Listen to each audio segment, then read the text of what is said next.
আমি ৯ মাসের গর্ভবতী। এমন সময় আমার দেবর আসলো প্রবাস থেকে, আর হই হই রই রই করে আমার দেবরের বিয়ে নামলো। ডেলিভারির খরচও তারা দিতে পারবে না, কারণ বাড়িতে বিয়ে।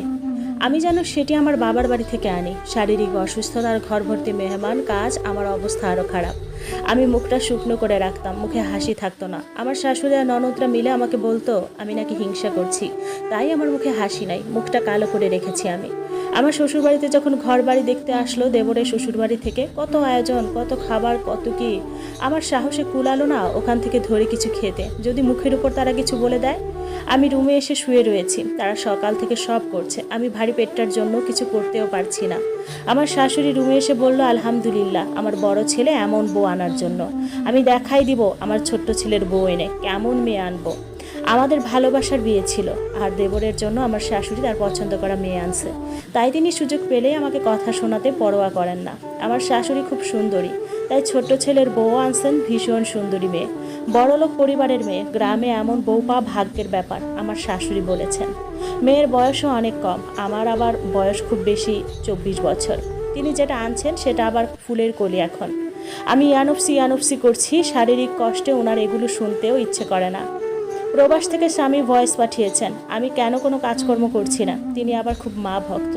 আমার স্বামী তার ভাইয়ের বিয়েতে 2 লাখ টাকা পাঠিয়েছে। বিয়ের সময় আমাকে কোনো গয়না দেয়নি আমার স্বামী।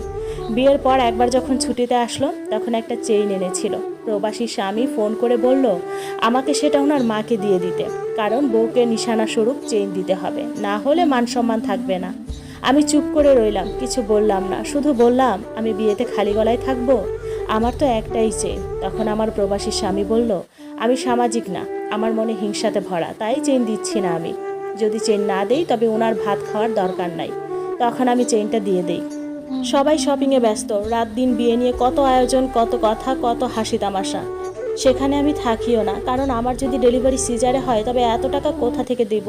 আমার পরিবারের অবস্থা খুব একটা ভালো না। আমার বাবা নেই, ঘরে ছোট্ট ছোট 2টা ভাই, তারা এখনও ছোট্ট। আর দেবরের বিয়ে বলে আমার বাড়ি থেকে তাদের বিয়েতে সোনার কানের দুল দিতে হবে। সব মিলিয়ে অবস্থা খুবই খারাপ। বিয়ে মানে আমার কাছে এখন যেন এক প্রকার জুলুমই মনে হচ্ছে। তার ছেলের সাথে শুয়ে গর্ভবতী হলাম, এখন বাচ্চা দুনিয়াতে আনতেও টাকা পয়সা সব খরচ আমার পরিবার করতে হবে। আমার পরিবার আমাকে জন্ম দিয়ে খুব বড় পাপ করে ফেলছে। যে খাটে আবার তার ছেলে আমাকে নিয়ে শুয়ে থাকবে, সে খাটটাও মেয়ের বাবার বাড়ি থেকে দিতে হবে। মাথায় বালিশ রাখবে যে, সেটাও বাবার বাড়ি থেকে আনতে হবে। সমাজে এক অদ্ভুত নিয়ম ভাই, এই নিয়মগুলোকে আমি ঘৃণা করি। বিয়ের 2 দিন আগে আমার ডেলিভারি পেইন উঠে পানি ভেঙে যায়। আমার ছোট্ট ভাইকে ফোন করে তারা, কারণ বিয়ের কেনাকাটার জন্য তারা মেডিকেলে নিয়ে যেতে পারবে না। পানি ভাঙার অনেক সময় পর আমার ছোট্ট ভাই আসে এবং আমাকে মেডিকেলে নিয়ে যায়। সিজারে একটা কন্যা সন্তান